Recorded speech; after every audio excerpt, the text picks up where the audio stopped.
Oh no, we live, baby. We live. We really live. Oh shit. We're not. Okay, which one you want? This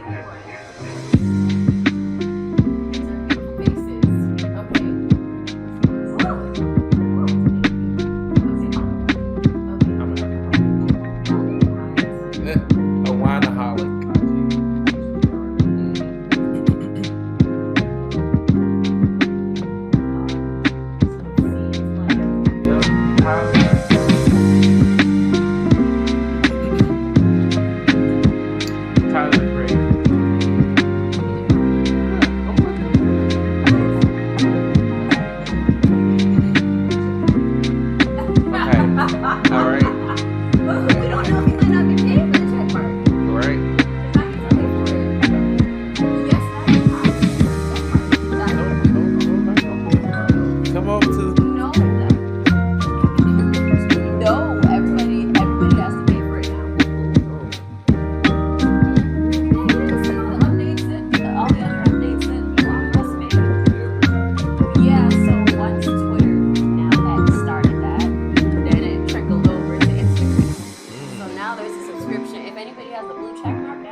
Turn the radio down, turn your radio down. You have now entered the Ham Life podcast. Be ready, because we own it today. We gonna get real today. Turn it down. Like real. What about now? Oh, hold on. It's late. It's okay. It turned back now. So okay. It might be fine. That's okay. Now? You didn't touch it? So I just touched it, but also the music on the music itself, volume turned down. Mm-hmm. It really is it's a delicate thing, music yes. In the background. But right now, our mic is really high and the music is pretty low. Yeah. So that should be good enough. Yeah. But how are you doing today? I'm great. How you doing? Better. That's good. Cheers. Yes. So, oh in case you didn't know, you want to do who this podcast is sponsored by? Sure. Okay. This podcast, Ham Life Podcast, is sponsored by Divine Elevation, Spiritual Life Coaching, and Crochet by Cat, and KGL Design Studios. Wood, Westside, that part. And if you want to be sponsored and you want to join that list, you can check our social media because we have the details on how to apply. Yes. And you'll be on here and you get to hear your business coming out this lovely mouth right here. Okay. This lovely face. I think we can also add, next time for the stream, I'll add like sponsorship banners with our logos and things like that and have it on the stream, Just ideas for next time. So, we're going to get in today. We're going to get into it today. Y'all going to get to know what many people don't get to know about us. Amen. Like, you're going to get to know some things today that probably our family don't know, or... Oh, my. Or some of my closest friends don't know. Like, we are going deep into us. It is. It's definitely going to be a real talk today. Yes. And any questions y'all have, like, we're going to answer those too. Okay? Exactly. That part. So. Also, just switch the chat over here. So I was going to be looking at the chat and see what y'all are typing and if you have any questions for us. Yes. So who's going first? Can we do rock, paper, scissors? I was thinking the same thing. It's like, okay, so take your zip. Okay. Mm-hmm. Okay. Rock, paper, scissors, shoot. Oh, okay. So I won. What does that mean? No, it's 2 out of 3. Oh, okay. I won 1 out of 3. Okay. Rock, paper, scissors, shoot. Ooh, okay. This is the game point. Okay. Rock, paper, scissors, shoot. Ooh, so You I first. lost. You won. I'm first. Okay, darn it. So wait, am I first for interviewing? What is this dance? Okay, no. Oh my god. No, it's your turn first to disclose. I'm in the hot seat. is what Yes, you're in the hot telling seat, me. baby. Okay. So, Lord. Let's pull up the questions because I know we had questions. you got questions, I got questions, we got questions. Mm-hmm. They want answers. So there you go. Okay. Keep you up to date. I'm going to take a big gulp of this because I'm going to need it. Jeez. So, Can I tell you first? I hate talking about myself. Okay, continue. that's good. So, because I hate talking about myself too. So, You better not bamboozle me and stick up the whole episode because I know you. That's not going to work today. so, all right, tell everybody your handles real quick. What's your handles? So on Instagram, I'm Katarina.Luscoflair, just my usual name. And then on Twitch, I'm Sweet and Shady. Sweet and Shady. All right, Yeah. Sweet and Shady. Where are you from, like, originally? So born in Miami, Florida. What? Yeah. Hot Miami. Yeah, Caliente. North Miami Shores, specifically 1995. And we lived there for, I think, until I was about 6. And then we moved to Port St. Lucie, Florida, which is where I grew up, like, really, really. Okay.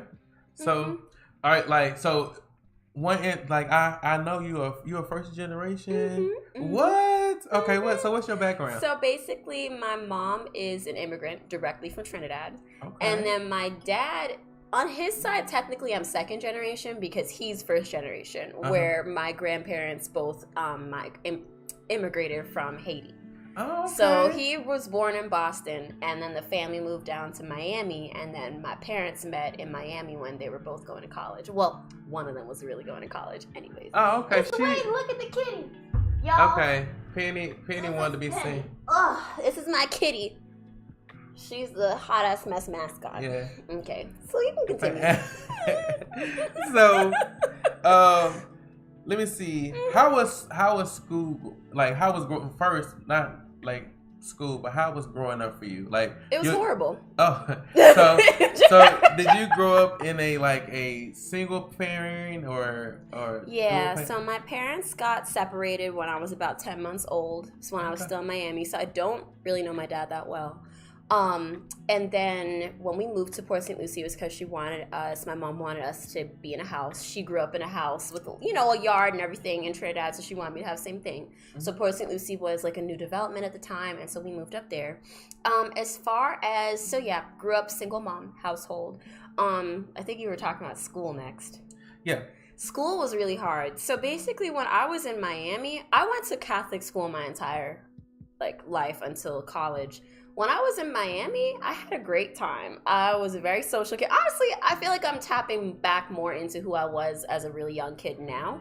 But I was really social, had a bunch of friends, had no issues. I loved school. Then we moved to Port St. Lucie, and I still liked school because I was always a bookworm. But then I think that was the first time I really got smacked in the face with racism. I think it's because Miami is such a diverse and cultural place, it really wasn't an issue. And even though I was going to Catholic school, it was very diverse. It was Black, Asian, white, Indian kids. There was just very diverse. And then when we moved to Port St. Lucie, the private school I went to, the Catholic school, it was 99% predominantly white institution. And that's not an issue, but the issue was the racism that I started facing, whether that was in the classes, the teachers wanted to hold me back grades, or they didn't want to put me in the grade I really was like at that reading level or whatever because of race. And then the kids, there was a lot of racially motivated bullying. And unfortunately, because it was such a small class and there weren't any other really good school options in the area, and, you know, mom had kind of put all the eggs in one basket, so to speak, it was like there was no other... There were other schools I could have gone to, but to get into them, it would have been like a 2 or 3 year wait list. So essentially stuck. And yeah, I was with that same class of kids for the next 12 years. And that really destroyed my self-esteem. It really, there were days I'd pray.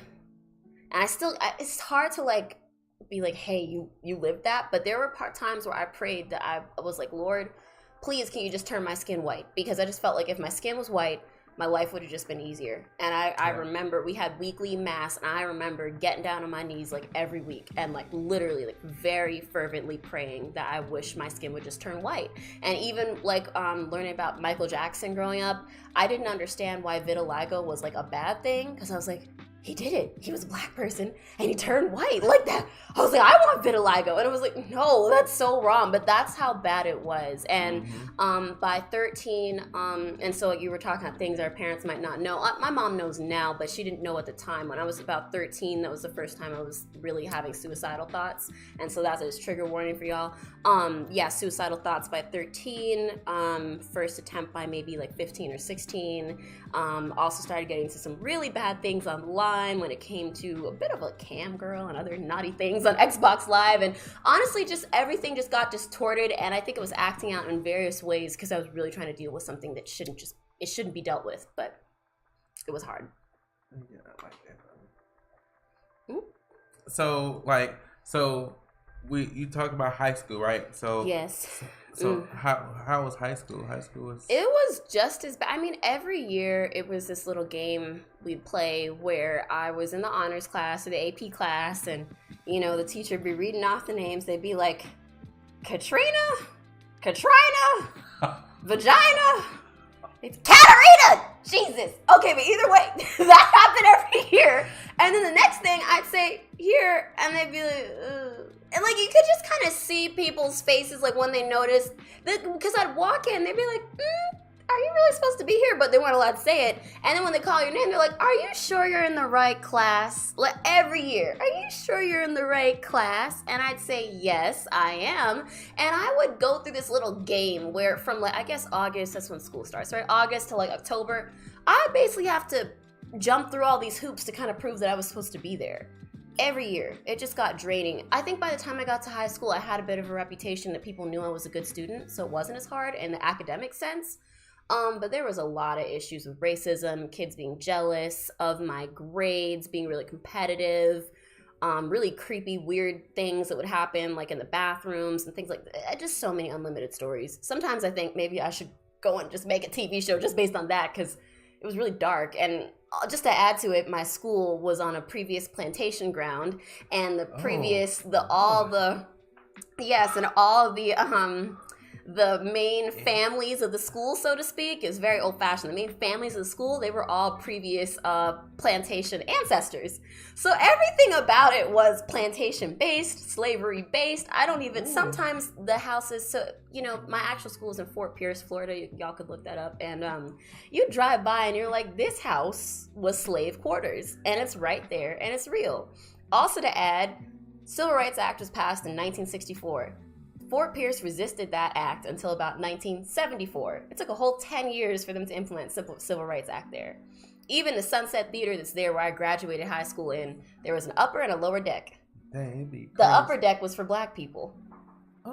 They still kind of practice segregation. And they were also very disrespectful to my mother and things like that. There was one white woman who was my best friend's mother. My best friend happened to be white at the time.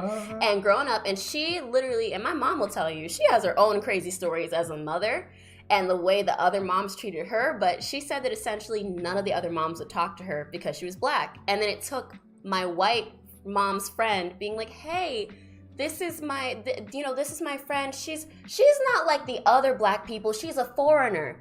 And then they all went, oh, we'll talk to you now. I swear, that was real. That was 2001, 2002, y'all. We're not talking about the 50s. So, of course, my mom is a savage. She's like, if y'all wouldn't talk to me then, I'm not talking to you now. But yeah, she had to get, like, introduced. And, like, that was the in. It was, she's not a regular black person. She's a foreigner. Ew. Like, that's what I grew up in. And it was just, it was ugly. Like, it's ugly. Who?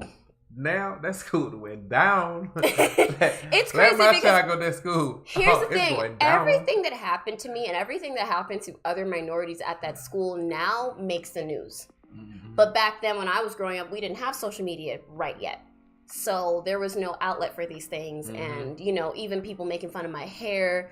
Even the twists I'm wearing now, I was mercilessly made fun of for wearing twists basically my whole life. And they were like, why don't you straighten your hair? Your hair is nappy. You have dreads. I was like, that's very... And I would tell them that's disrespectful. I don't have dreads. Like, that's not cool. Like, in my culture, like, saying you have dreads, that's messed up. And they did it anyway. And, like, it was just like, teachers would turn a blind eye. I could talk about my school forever. Mm-hmm. So did it get better in college?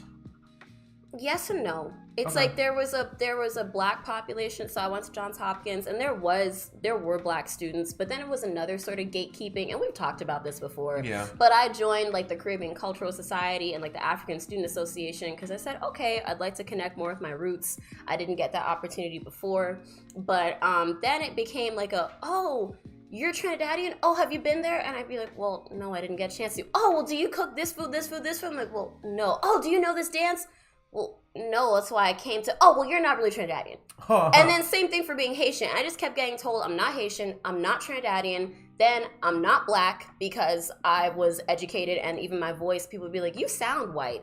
And then the white kids like, well, we're not white. Why are you acting white? Everybody was telling me I'm acting white. And I'm just like, this is the way I was raised. And I don't understand why being educated and being black meant that I wasn't black anymore.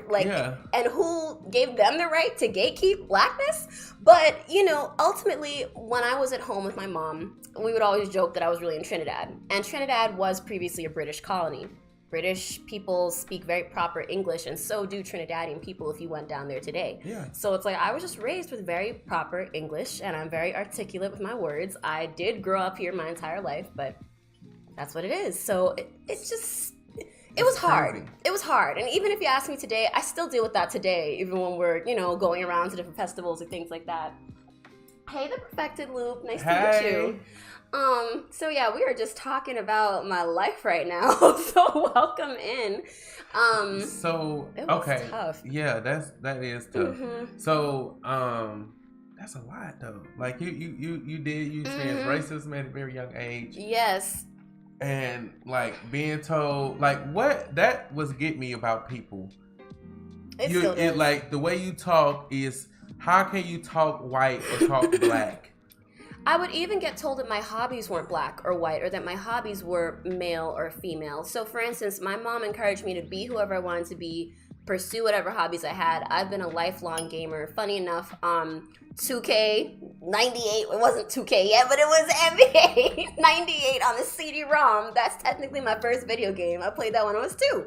And I've always loved video games. People have told me for years that I wasn't really feminine because I game. And just to be honest with y'all, I play a lot of shooters. Right now, my main one, for those of y'all coming from my stream on Sweet and Shady, y'all know I play Overwatch mainly right now, but I've played Call of Duty, I've played Destiny, lots of zombie games, MMOs. I play everything. And so I've been told, oh, you're not really feminine because you're into games, which I'm like, what? Like, and if you look at the statistics, 50% of gamers are women, but they're just not very open about it because there's so much toxicity online. So that's one thing. I've been told that crochet, my other hobby, is not black, it is white. It is for white women specifically. I'm like, I reject that. I reject any hobby, any if you tell me a hobby, an activity has a race or a gender, I'm gonna fight you on that because it's just it's silly.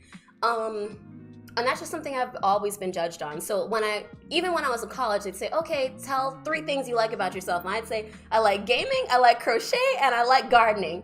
And people look at me like I had three horns on my head. Oh. I got used to not saying that anymore because I realized, I'm supposed to say that I like watching Netflix and I like scrolling through Instagram. So we did get someone really famous on our live What? action figure. Thank you for stopping in. Hey! Oh my gosh, nice to meet you.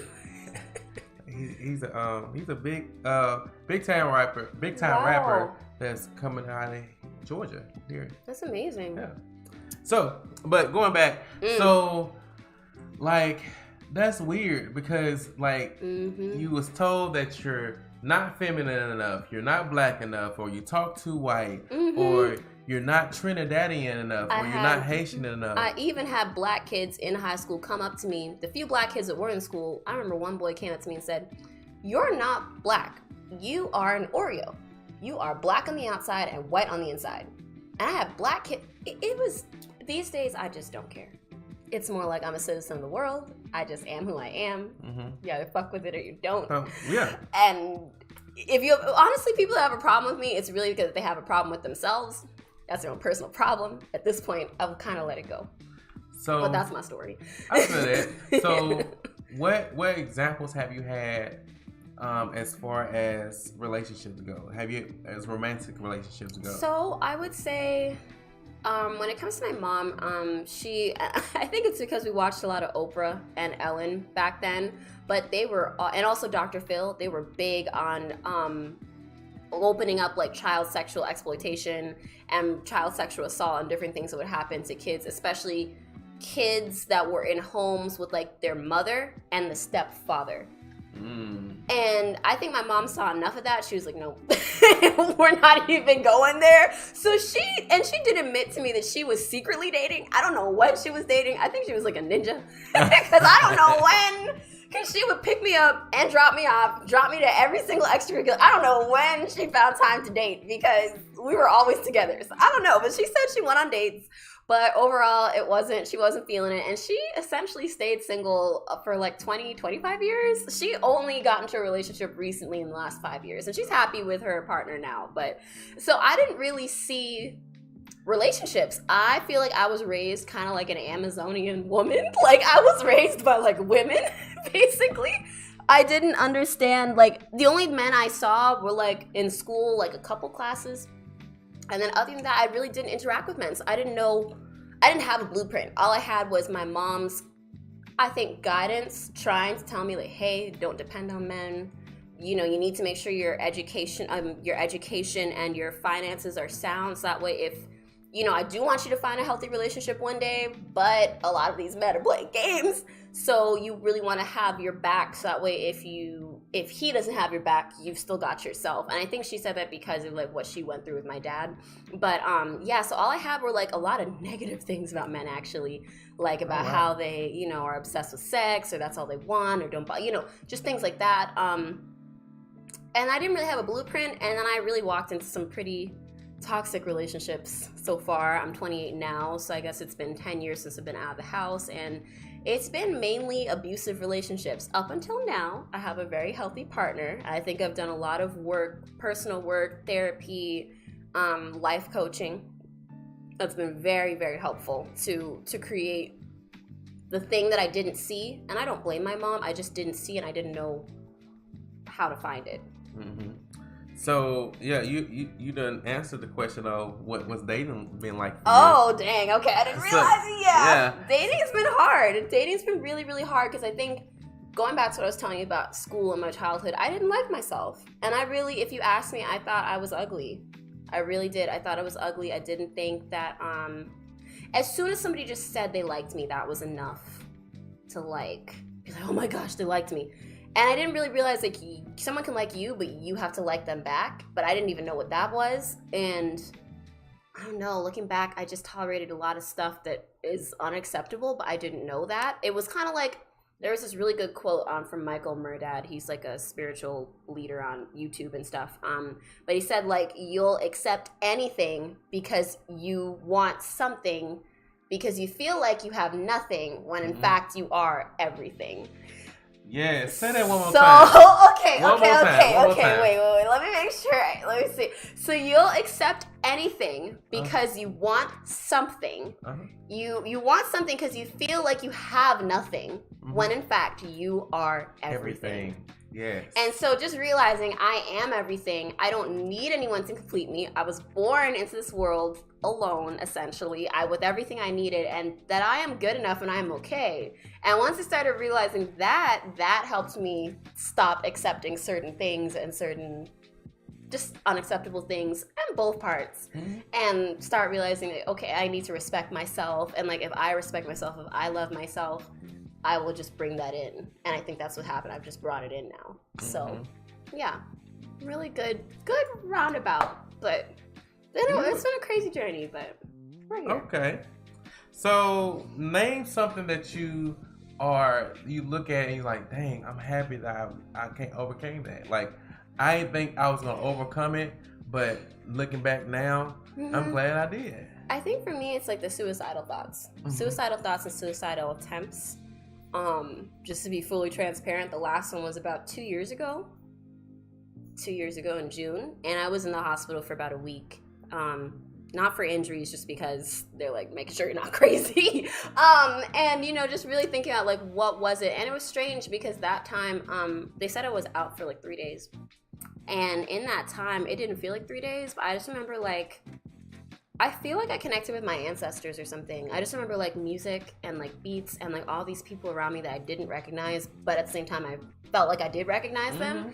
And they were like, you're not supposed to be here. You got this whole life to live.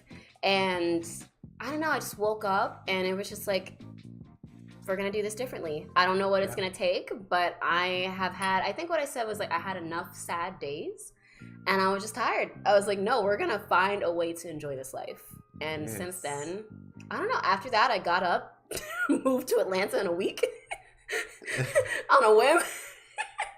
And I'm here now. So yeah. Oh wow. So it's been a journey since then. Yeah, total transformation. Okay. So if you can go back in time, like right now, to 18-year-old or 19-year-old Kat, and tell her one valuable thing, what would you tell her? I think you're enough.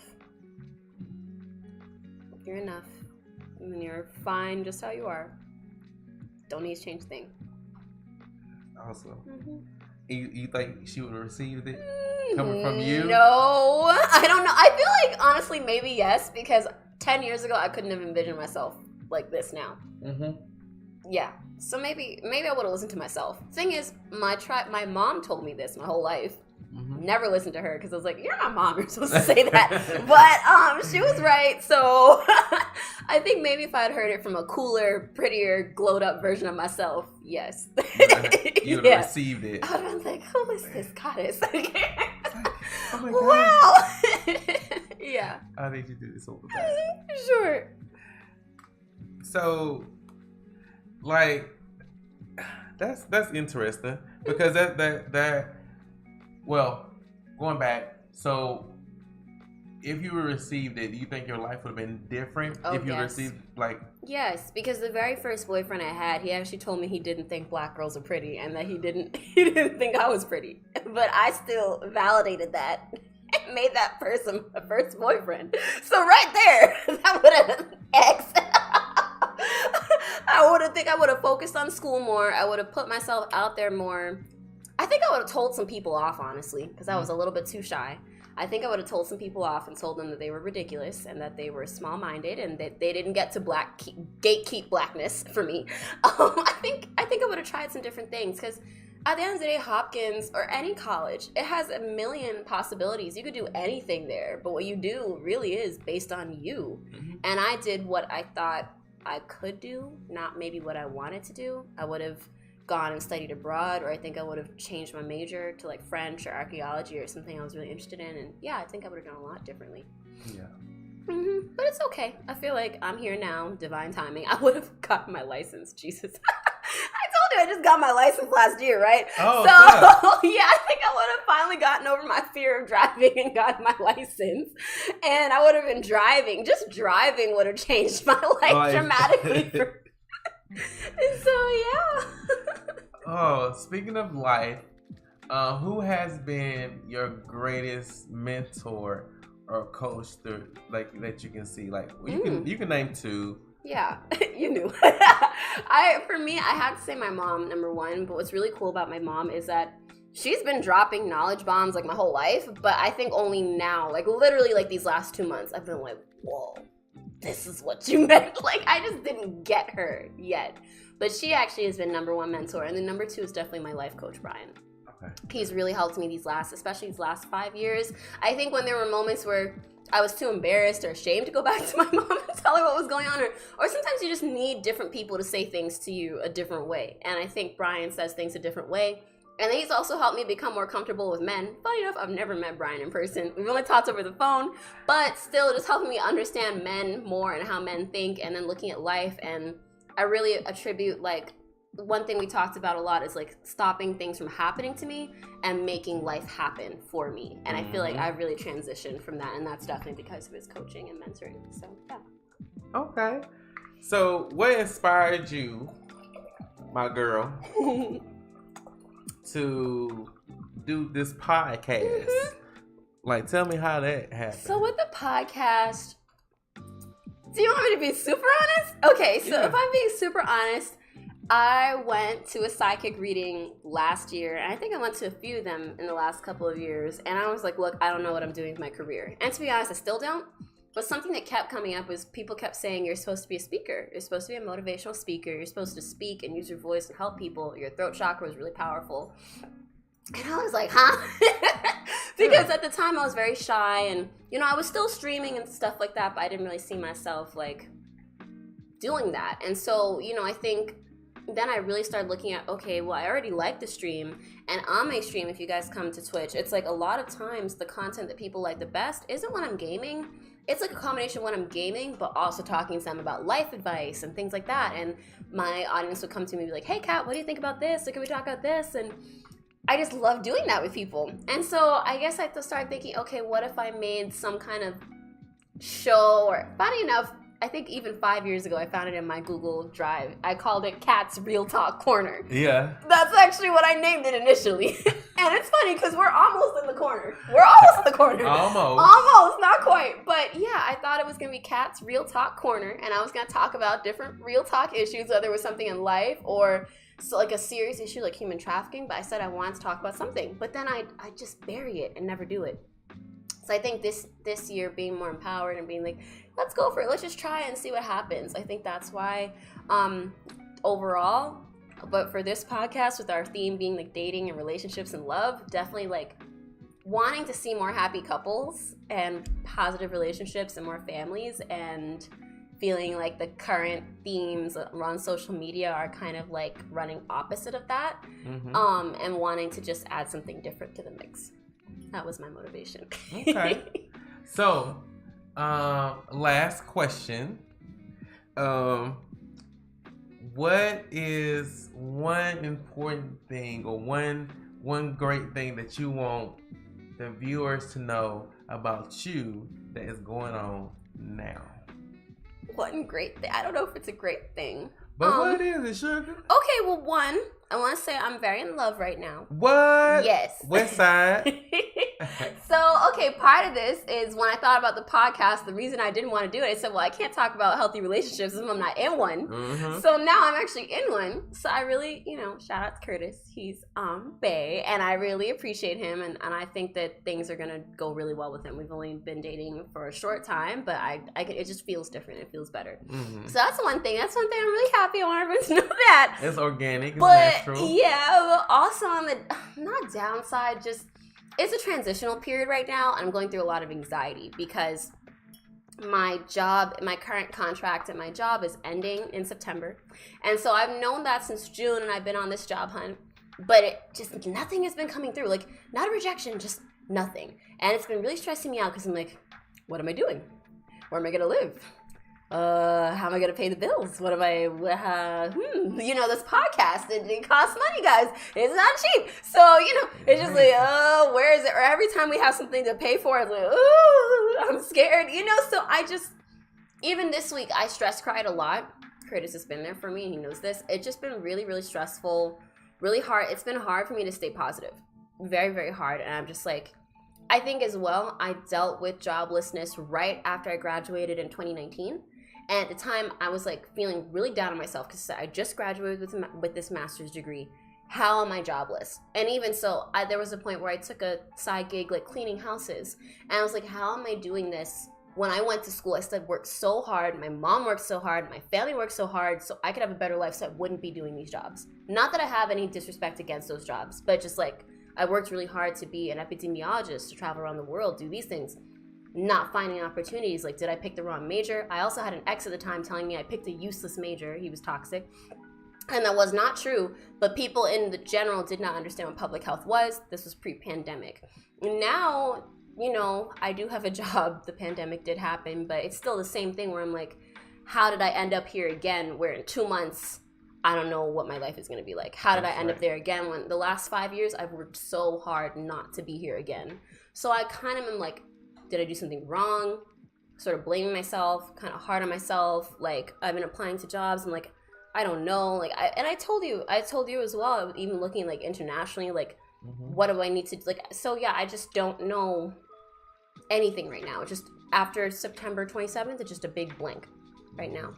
But you know, you, friends, family, everybody's been saying like, stay open and something big and better is coming. And I'm like, okay. Yeah, this is getting lame. I don't know about online. Can that bigger and better have some zeros attached to it? Because I don't know.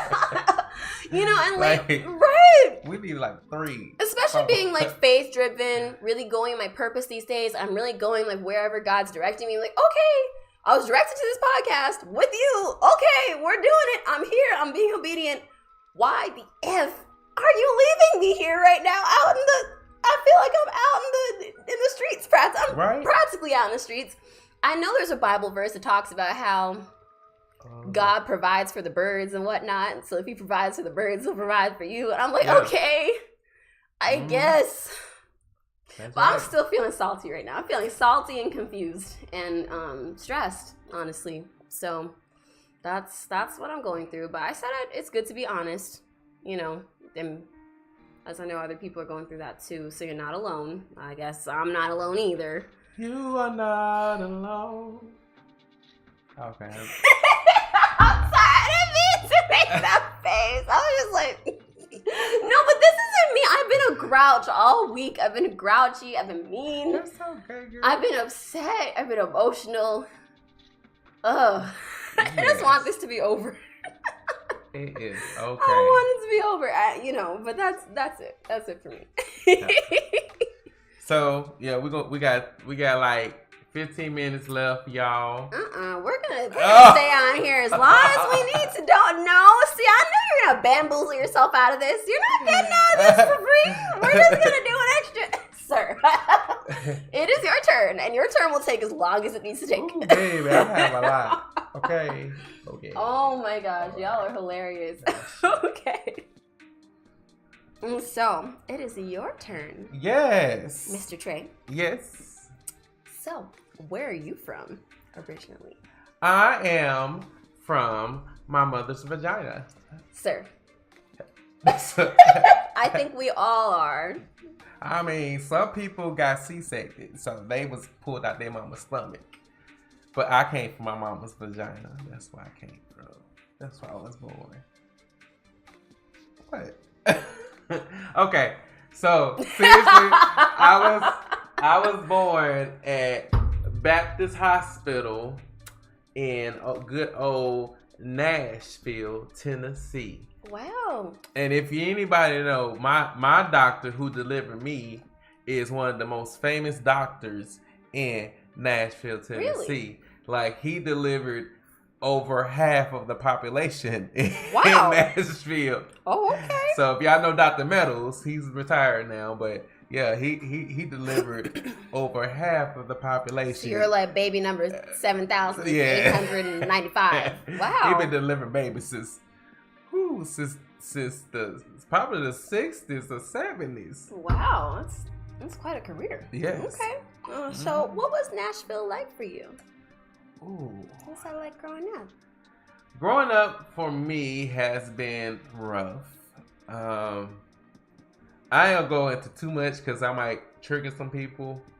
But I am gonna go through the basics. Yeah, I was like, I'm gonna just be honest, you know. I am gonna be honest. So, yeah. I have been in foster care before. I have to stay. I had to stay with relatives before. Wow. It's been a struggle growing up. With abuse, both mentally, physically, emotionally. Well, that's mentally as I'm well. so sorry. Like constant abuse. The most traumatic experience was I remember that stands out to me when I was probably like 9. I was in foster care at that time. My uncle came in and he dumped some dirty mop water on me. He poured it while I was asleep. Oh my gosh. He poured dirty mop water on me and beat my ass. So imagine growing up was pretty. It was pretty horrible. rough. So growing up for me was pretty rough. Rape, molestation, abuse, all that is very prevalent. In my that was very prevalent growing up. I come from a very, very large family, so I didn't have a lot of friends. My friends was my family because it was a lot of us. Like, I have a lot of siblings. How many exactly? 19. Okay, because I was just going to say, I just want to get that out because I know that part. Yeah. And then I'm like on one side I have probably over 30 something, probably 50 something first cousins. My goodness. And then on the other side I probably got 50 some 60, 70 some first cousins, and then all my second cousins and third cousins, we're all close as well because everybody grew up. So I have a very extremely large family, ranging from Ohio all the way down to Georgia, stretch across the Carolinas, all through the East Coast, basically. Wow. We spread out. Chicago. Wow. I have siblings in Chicago. Illinois. Yeah. That's my life. I know. I'm like, it's being rough. So then, how was school life growing up for you? Like, especially since, you had so many different siblings and like everybody was assuming like similar age group. Did y'all stick together or anything like that in school? So, school, I didn't really have, like I say, I didn't really have a lot of friends, but I switched schools a lot. So I was one of those kids that I switched schools a lot. One particular time, I remember this one year, my mom probably gonna kill me for telling this story, but it was one year, I think I was in like the 3rd grade or the 4th grade. So we had got into a really bad car accident. So when we got into this really bad car accident, instead of taking me to the hospital or whatever, and then going and end up going back to school, I actually we left town. Yeah. What do you mean you left town? Like, I don't know. I don't really know all the details, so I probably should tell the story too much. But yeah. So I don't know all the details behind it. I just remember leaving town. Like we both was bleeding, and we both like, come on, we gotta go. We got like traumatizing. So, cause I remember it was out north Nashville, and it was right there by Cheatham. No, is it? No, what's that? Who are you looking at? Oh no, I was just gonna say hi. I'm indifferent. That's my best friend in the whole wide world. They said silence. I was like, hey, welcome to the stream. So this is Jones. It was anyway Andrew Jackson. So it was about railroad tracks. So like when I finally came back to school the following year, everybody looked at me like I was a ghost. Cause it's like, oh, we had a memorial for you and everything. We thought you died. I said, oh, so I they thought I was dead. Like, that's horrible. They thought I was gone. So, Oh my gosh. yeah. So, it was a pretty traumatic. I was in my, let me see, I was in my early teens when I finally got to move back with my mother. And yeah, it was mid to the early teens, but I still was over my grandmother house all the time, or my Miko house. Yeah, I was on my over there. I was stayed on my auntie house like a lot too. Oh my So gosh. bounced around my aunties, my aunt, grandmama, my house, all that good stuff. So, what else y'all want to know about my life? I mean, I don't know, just like, because I'm just looking at you now, I'm like, you're just so optimistic. I know this wasn't in the interview questions, but like, how did I gain the optimism? and like the resilience? So the thing is, with me growing up, I felt like an outsider. So I didn't have a lot of people to talk to. I could never open up to no one or nothing like that. So, like, legit, the only person I had to talk to was God. So the whole time I growing up, going through whatever I was going through, the only person I could talk to was God. Wow. And then every single time I said, well, God, this has happened. I want this to happen. And sure enough, it happened. Wow. So I continue to practice. I still talk to God like I'm talking to me and you now. Yeah. And might seem crazy sometimes, No, but it I talk out loud too. Like, so God, man, this is crazy. So I'm thinking this right here has happened, and this right here. What you think? I need a sign or something. Like, am I crazy? Or I need No, it. I love that. I actually love that. Yeah, that's how I gained the optimism. Just God. I love that. Oh my gosh. So, okay, so what examples have you had of romantic relationships in your life? Okay, so my mama was a pimp and my dad was a hoe. So what they tell you? Wait, your mama was a pimp? Yep, she was a madam. Like, she used to pimp them hoes. Whoa. She said, "Bitch, better have my money."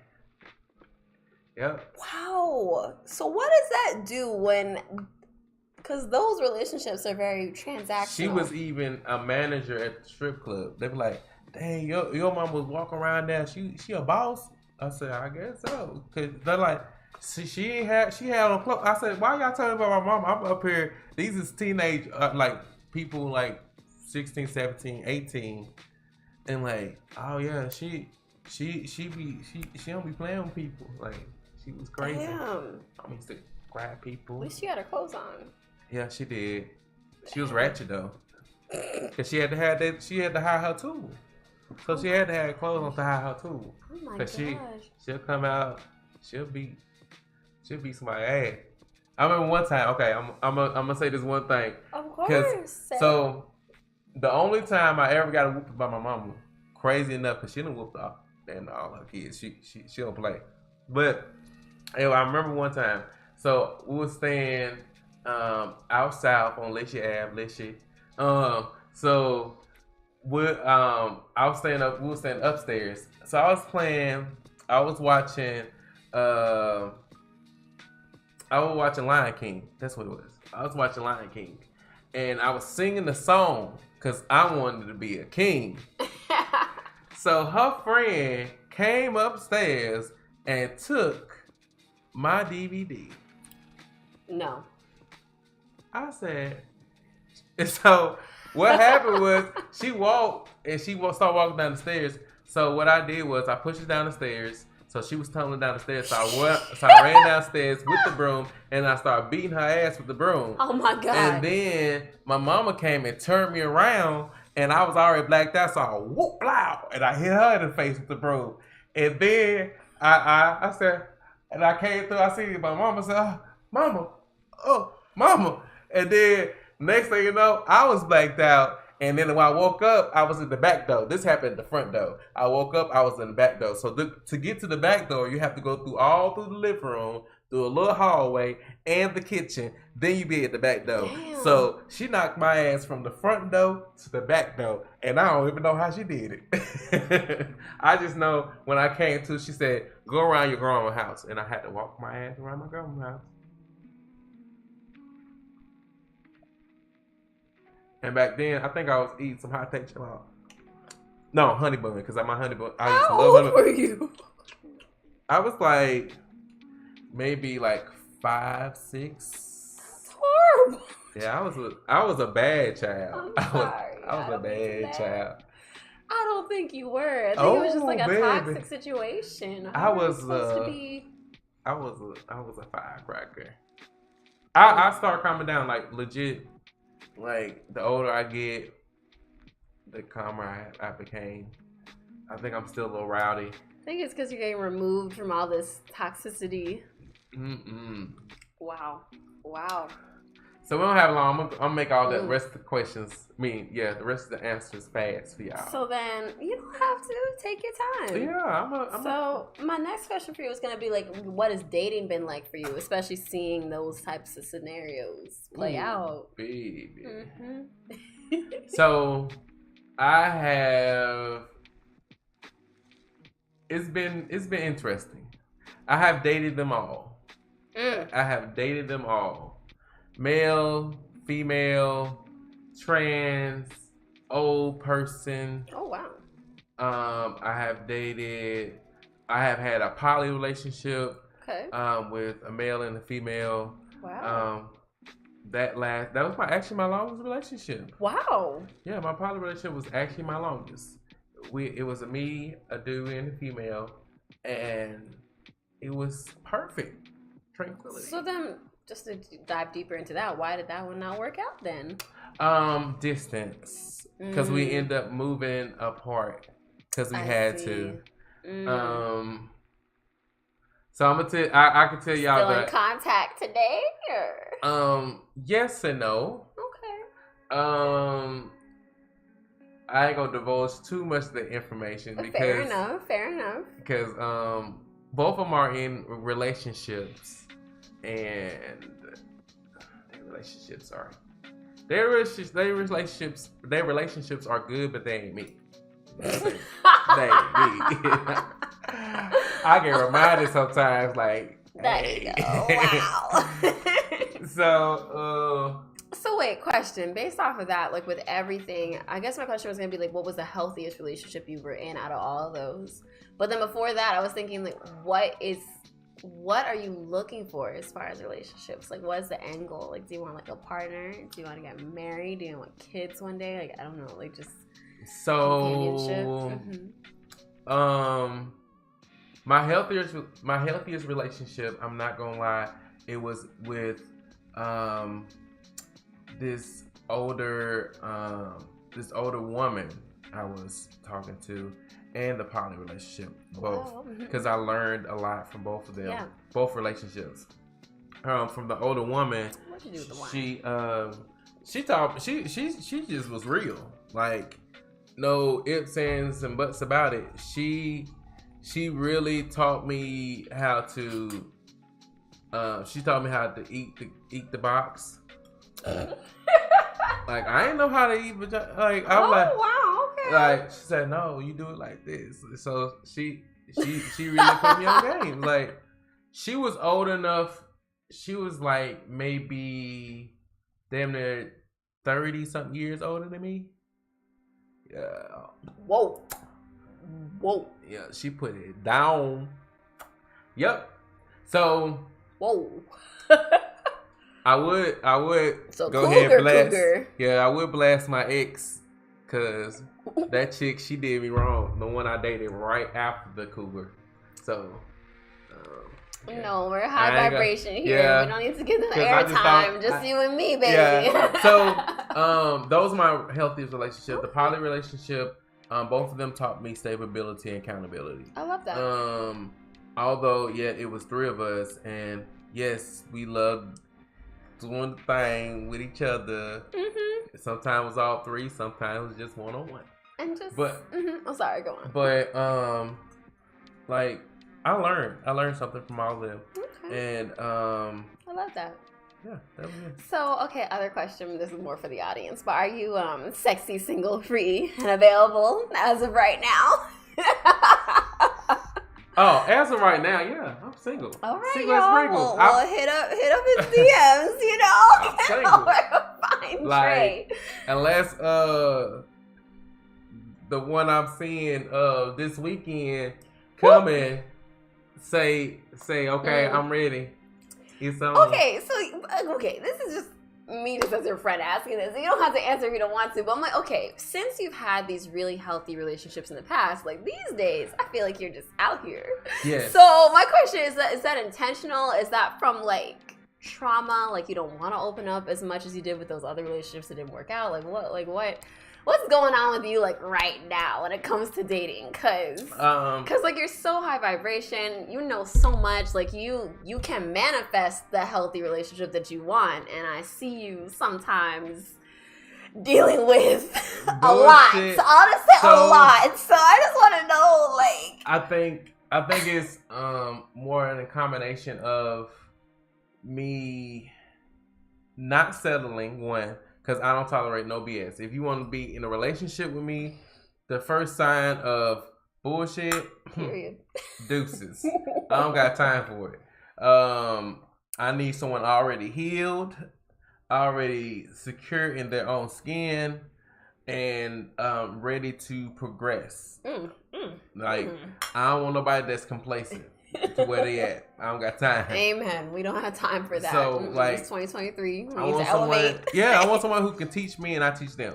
Elevation only, which is why you're divine elevation. Amen. Okay, That see what we part. did right there. Yes. Yes, I love it. So yeah, that's where I'm at. Amen. Because I bring too much to the table to settle. But so yes, We're gonna talk about this table some other time because I have questions about this table. Yes, but don't get me wrong. I still have fun on the side. You know, get a little. You know, get my little groove on. 100%. T. Yes, the T indeed. So yeah, I have fun sometimes, but outside of that, yeah, I don't take nobody too serious. I love that. All right, y'all. So we are at 7. So I'm gonna try to respect y'all's time, but we still need to finish your interview. So let's keep going. I'm gonna keep. So then, name something that you're happy that you overcame. I mean, you have so much. I didn't realize how deep your story went. I kind of just want to give you a hug because, like, you've been through a lot. So yeah, what are you happy you overcame? The need to please everyone. I love that. Yeah, I think I'm happy that I overcame that because I used to be a big by me not having a lot of friends growing up. I'm like, hey, what you need? Like, hey, and just like, I'm gonna do this, I'm gonna do that. Yeah, like that transactional, like people pleaser type of thing. I get that. I was there too. Yeah. So now you gotta deserve this energy that I give. Look at you dropping everything. Okay. I love it. So then, thinking about all of that, harnessing it, like what's one lesson you wish you knew when you first left the house? One thing I wish I knew when I left the house is it's okay to be you. Be comfortable in your skin and who you are. Yes. And let your light shine. Yes. Speaking of being comfortable in your own skin, I wanted to ask you about your costume today. What is going on with this? I feel like this is a third eye you've got going on. Yes, this is my third eye. Talk about your outfit today. This is my third eye. These are my chakras on each side. Ooh, okay. So, and then I got my ankh, and I got my. I'm trying to get. I was throwing like a little mixture of ancient to modern Egyptian. I can kind of see mix that. in both. So I was trying to mix both, a little bit of both. Okay, you haven't played Final Fantasy 14, but the part that I was playing like a couple years ago, there was a whole section on like the ancients, and they really did have like these hoods. Now it was black, but they had, they were the ancients, and they had this whole like ancient language and everything. It was cool. Yeah, I love it. Okay, very cool. I'll So, be serving. so who has been your greatest like mentors, or who have been your greatest mentors? I have had quite a few mentors throughout my life. Each person has played a major role. From one of my teachers in music, Mrs. Audrey Bowie. We used to, because her maiden name was Minor, so her initial was A minor. So that's funny. Audrey Minor, A minor. So wow. we used to make fun of that all the time. So yeah, that growing up, that teacher, she really motivated me a lot. Outside of that, my aunt and my uncle, my aunt and my uncle, they really poured a lot into me. My aunt, she dragged me to church. Wow. Church. On Sunday morning, Sunday evening, on Tuesday evening, Wednesday evening. Thursday was choir rehearsal. Tuesday was men's prayer. Wednesday was Bible study. Thursday was choir rehearsal. At church. Friday was evangelistical hour. Saturday was kids church because I was kids choir because I was in the adults and the kids choir, so I was singing both.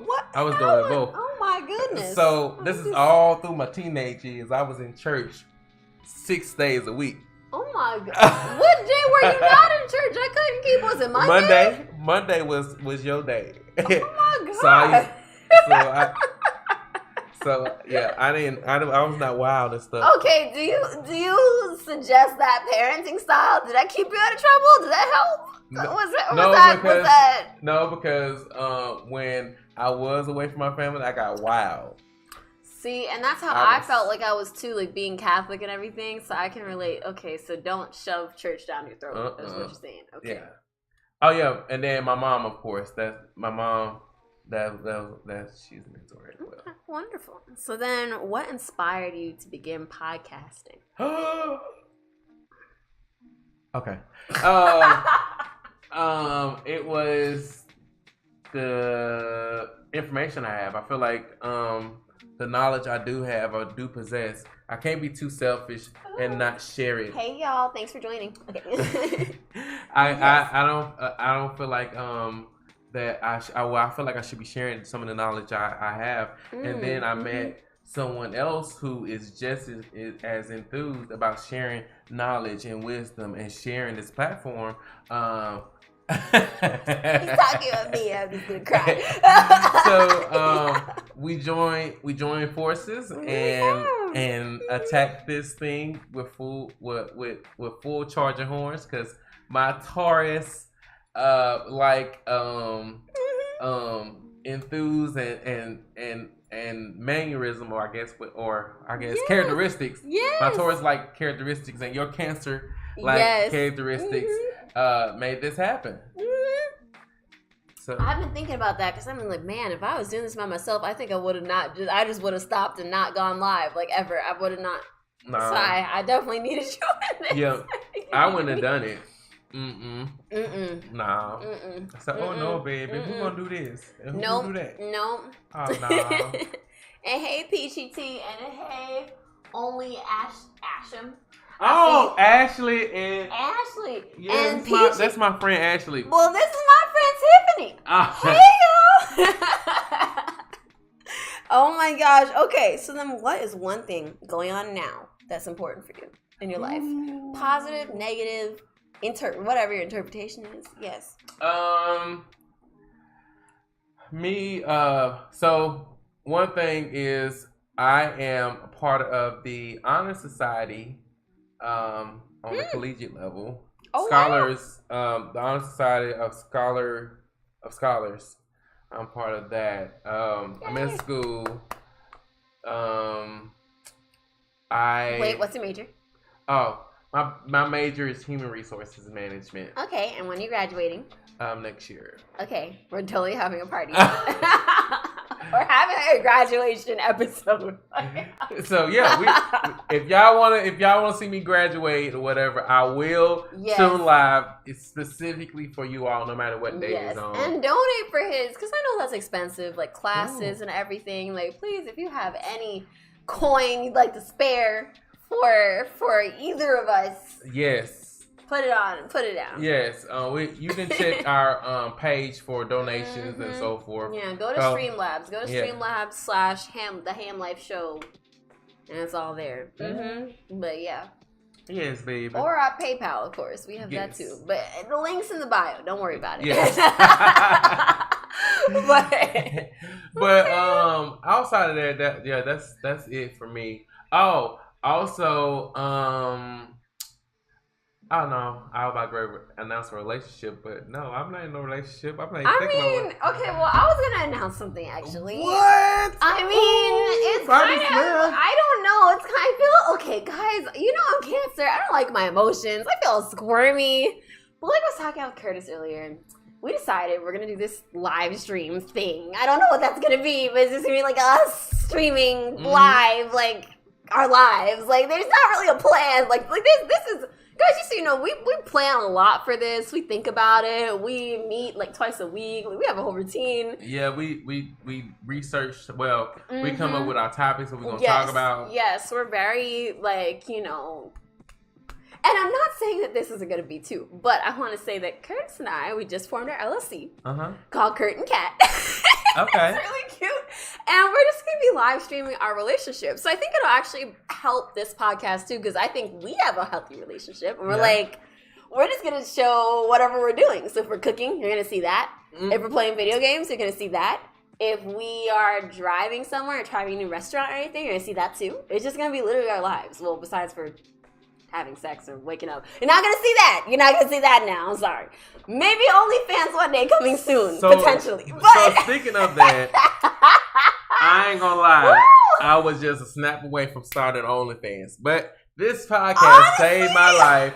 But on the flip side, you just reminded me. Yes, I do have a lot going on too. Yes. I do. Yes. I am going to be launching my cooking channel where I'll be making vegan cuisines, vegan style, home, like Southern cooking. Teach y'all how to cook. Please come over, because there's sometimes where I've been finding like vegan. Okay, wait, no. I might actually go and grab it from the fridge, because we got like vegan coconut milk raspberry cheesecake ice cream, and it tastes so good. It's vegan. Okay. Do you want to try some? Like right now? Oh no. Oh, I don't like raspberry like that shit. You don't like raspberry? Okay. No, it was strawberry. I would have fucked it up. Me too. But Aldi, so just in general, if you ever go to Aldi, they have a lot of good organic and vegan stuff that's cheap. So you want to get into them if you like vegan, because for me, it's like Whole Foods is too expensive. It just is. And I feel like Aldi is like always reasonably priced. Like I can get my whole week's of groceries for like $70.